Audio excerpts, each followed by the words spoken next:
Hey everyone, good morning, and welcome to another episode of the Faith and Finance Newsletter Podcast. I'm your host, Nick Garofalo.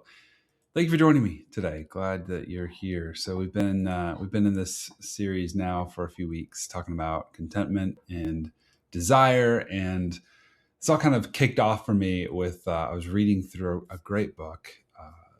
A lot of years old now at this point, maybe 20, 25 years old.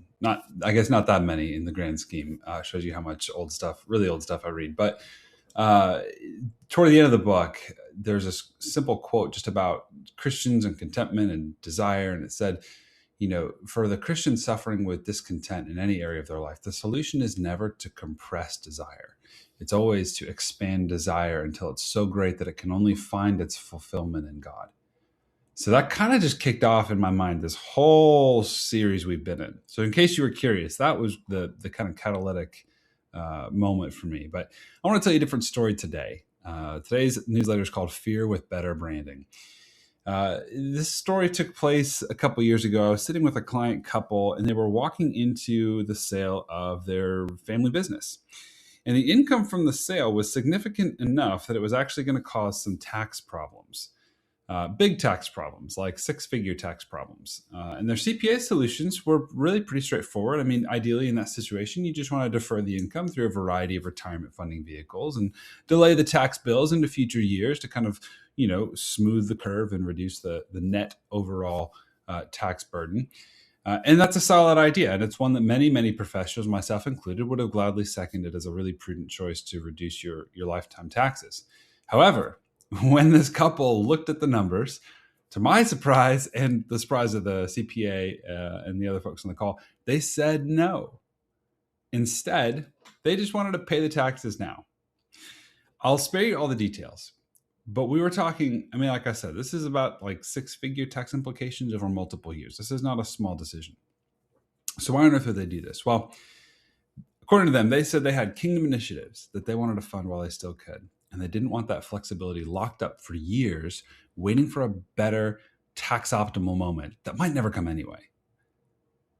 They may be some of the clearest eyed people with whom I have ever had the privilege of working. They looked at a perfectly good financial strategy, recognized it for what it was, a sophisticated way to essentially postpone obeying what God had put on their hearts to do. And that's exactly what I mean by fear with better branding. So, okay, well, let me pause. I genuinely believe most financial planning is really useful. And I want to say that before anything else, because what follows is not an argument against planning carefully. It's just an argument for telling ourselves the truth about why we sometimes plan the way we do. Because a lot of the tools that we use, life insurance, trusts, diversified investing, tax loss harvesting, etc., they solve real problems, okay? But beneath the surface, when you get to the real root concerns, you find the same core fears. Here are a few. I'm scared that I'm missing out on some financial wizardry that would solve all my problems and put my fears at ease. All right, so that's fear of missing out. Really, I'm scared that I'm actually going to run out of money. So not just missing out, but running out.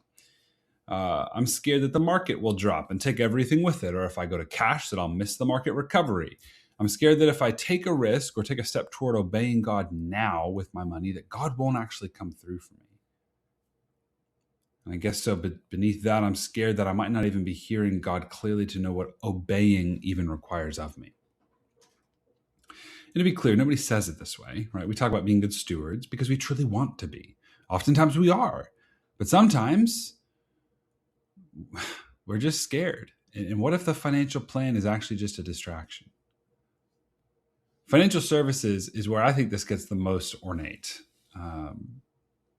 Because if you start looking into some of these tools, the types of trusts and how you can lock up assets long after you're dead and gone, and you start to feel it, just the layers of legal architecture designed to manage outcomes and prevent ownership from corrupting judgment and control. It's all about control. Some of it is genuinely necessary. Okay, truly, I do believe that. And much of it is brilliant, brilliant stuff. But some of it, if you follow the thread all the way back, is a person who does not believe that God can actually be trusted with what happens after they're gone. And that is a very hard thing to say.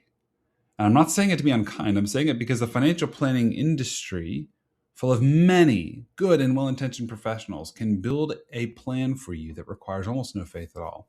Let me say that again. You can have a technically excellent financial plan and a functionally godless posture toward your money.